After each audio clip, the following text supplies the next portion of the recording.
মৌলভীবাজারের জুড়ি ও কন্টিনালা দুই নদীর পানি এখন ঘনবসতি এলাকায়। এই দুই নদীর পানির বিস্তার এখন ৭৩ কিলোমিটার এলাকা জুড়ে। এরই মধ্যে বিলীন হয়েছে শত শত বাড়িঘর এবং নানা স্থাপনা। এতে গৃহহীন হয়ে পড়েছে অনেক পরিবার, আর ঝুঁকিতে রয়েছে আরও কয়েকশো পরিবার।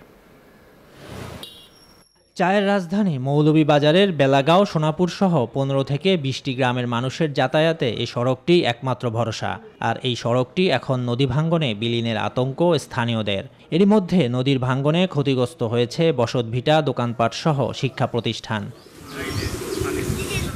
এমন অবস্থা বছরের পর বছর হতে চললেও স্থায়ী কোনো বাঁধ নির্মাণ হয়নি। ফলে নদীর দুই তীরের ১৬৬টি পরিবারের বাড়িঘর গিলে খেয়েছে রাক্ষসী কন্টিনালা নদী।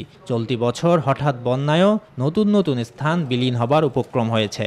সরকারের কোনো ব্যবস্থা নিতেছে না। প্রত্যেকটা বছর এখানে ঘরবাড়ি ভাঙে। আমার ঘর দুয়ার ভাঙ্গা লইয়া গেছে, বহুত জায়গা ছিল। ২০১২ সালে জুড়ি নদীর পাশ ঘেঁষা কন্টিনালা হতে রাবার ড্রাম পর্যন্ত দীর্ঘ রাস্তার একটি অংশ পাকাকরণ করা হয়। সম্প্রতি বেলাগাঁও ও গড়েরগাঁও গ্রামের অংশে রাস্তায় ভাঙ্গন দেখা দিয়েছে। আমরা তো আতঙ্কের মধ্যে আছি। বাচ্চা কাচ্চা লইয়া রাস্তার মধ্যে যাওয়ারও রাস্তা যায় না। এই নদী পাড়ের মানুষগুলাকে রক্ষার লাগে সরকার কোনো এখনো ব্যবস্থা নিচ্ছে না। আমরা দাবি জানাই এই মানুষগুলা যে ভাঙ্গন এলাকা থেকে যা ভাঙ্গি গেছে বা আর যেন না ভাঙ্গে।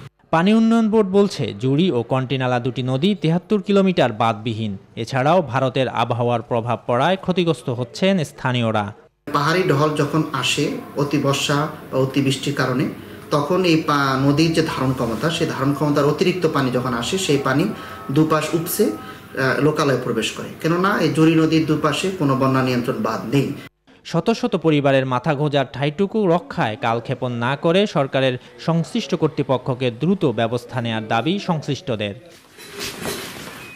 Desk report, news 24।